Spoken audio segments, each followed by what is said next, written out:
Hello everyone, Battlefront TV's back again. This time we're going to be doing the Churchill. I think a lot of people have been asking for some British late war armor, so here we go.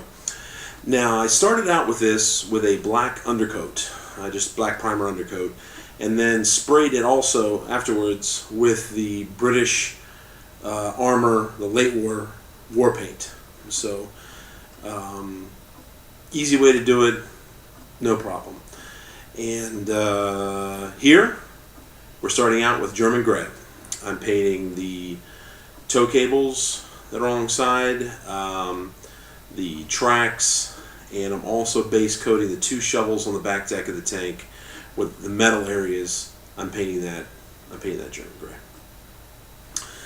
Now, like I mentioned, a lot of you have left comments and asking about us, doing Cromwell's or Churchill's or something like that. So hopefully this will take care of that for you guys. And we're going to be doing mud today on the tracks. Now, if you're not a big fan of mud, of course you could do the tracks any way you want. This is only one way to paint it, but this method I'm showing you today I haven't done before with you guys. So leave your comments. Tell us what you think. Now, after we finish painting all of the German gray on there, we're going to go ahead and, while we still have some left on our palette, we take a ripped up piece of sponge from the box set and dab it in our German gray, wipe a good amount of it off on the tissue, and then just dab it in all the high traffic areas and edges where the paint's going to get scuffed up and chipped, around hatches, don't forget your turret like you see here.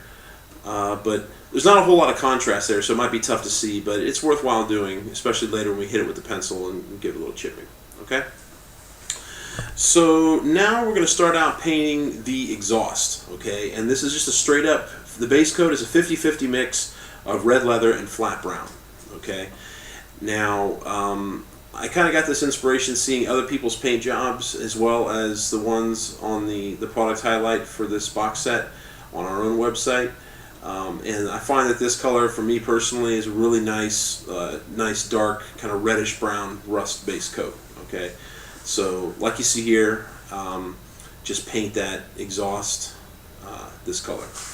Then we're going to take some deep yellow and red, maybe a rough, 5-to-1 mix. But you can see here, I put down a few drops of yellow, and then took a bit of the flat red and just mixed it in until I got like a nice, strong orange color. Okay, and then what I'm going to do is really carefully, sort of, kind of tap it out on there like Morse code or something, kind of a semi-random pattern, but paint it on there just to give you some texture and kind of highlight that a little bit. If it was a bigger patch, we'd do a stipple, but it's so small in there, you don't want to get that on the green there, okay? Okay, next, we're cracking out a beige brown here, and we're going to go ahead and paint the wooden handles on the shovels. I love using this for tools and things like that. Works great. Okay. Now, here's where we're going to start doing the mud. I take an old, naffed up brush, okay, and put that in my brown sand. And then, as you can see here, I'm just sort of stippling it, just doing kind of random stabbing motions, keeping it to the lower part of the hull there. But you see this brush is nothing special. Just look for like an old dry brush or a brush you've got that's just really beat up and worn out, because you want it to be a little bit random. Okay. Get your tracks really, really good. The German gray base coat you did on these is going to almost completely disappear. Okay. And again, this is to taste. But try to get a little bit more on the back than you do on the front, because the mud's going to, it'll naturally, flip up there quite a bit. But as you can see here, and it looks a little bright. It will, once the paint dries, it'll dull down slightly, but it's still going to be a very high contrast. Now, the mud that we're doing here, this is going to be, for the most part, I guess the dried mud, if you will. I'm sure you've noticed that when mud dries out, it tends to, or, it gets a lighter color. Okay, so you'll see once we finish this up, we're going to come back to it and go at it with a darker color. Okay, and that's this right here. All right, this is leather brown. We're using the same brush, repeating the same process. Now, we're not going as heavy. We're not trying to cover all of what we did, and make sure you keep this to the lower half of the brown sand you've just painted, okay?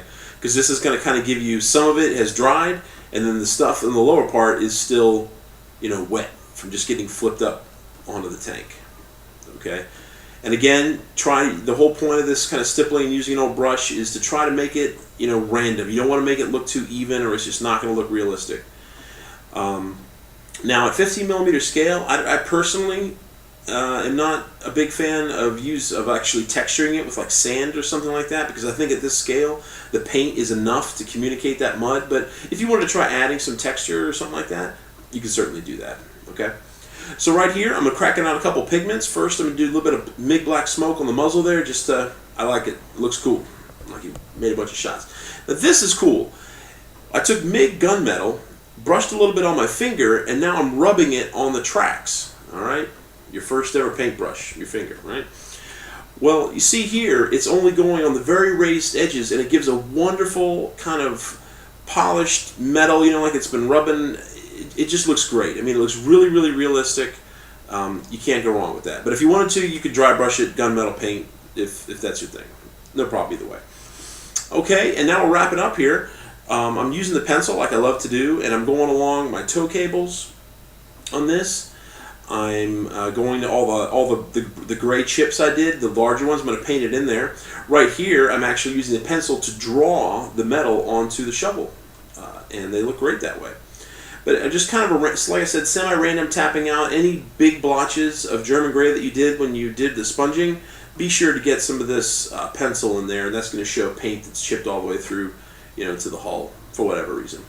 And of course, when you're doing this treatment, you cannot forget about your turret as well. Put a little bit on the muzzle there to kind of delineate the edge, and then the rest, again, kind of a semi-random pattern going around high traffic, high wear areas like, you know, hatches and things like that. Okay, that's, you know, edge of the stowage box back there, all that stuff. And once that's done, if you want, do a light spritz of matte varnish, and here you go, all done. Not having to do that camouflage, fairly simple paint job, and I think this mud effect definitely gets it across. But again, if you don't care for it, if you like to keep them clean, you can completely skip those steps, and in that case, it's going to be even easier for you. All right, so painted a bunch of these in no time. So here we are. Here's the recipe tile. Pause the video here if you need to write this down. Here's everything you need to paint this just like I've shown you. Hope you enjoyed it. Hope it was useful to you. Thanks a whole bunch for dropping by Battlefront TV and checking this out. And be sure to subscribe if you haven't already. And until next time, take care.